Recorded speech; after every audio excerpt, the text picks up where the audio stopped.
Madalas, mahilig tayo mag-cover ng ating mga mamahaling bagay. Katulad ng cellphone, laptop, o kahit ang ating ATM na pinapasukan ng ating sahod. Ilalagyan natin ng cover sa pamamagitan ng ating wallet na binibili.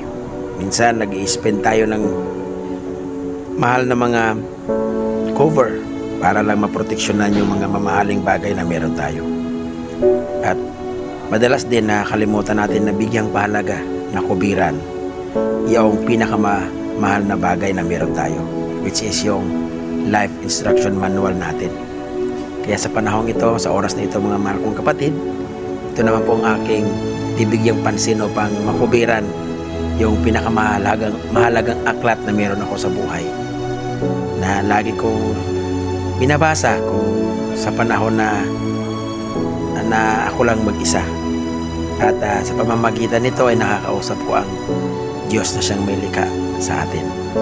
Kaya sundan niyo po ako hanggang sa matapos kung ano po ang resulta ng aking ginagawang ito para po sa pag-cover ng mahalagang aklat sa ating buhay o sa aking buhay.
At ito na po pala ang finished product, mga mahal kong kapatid.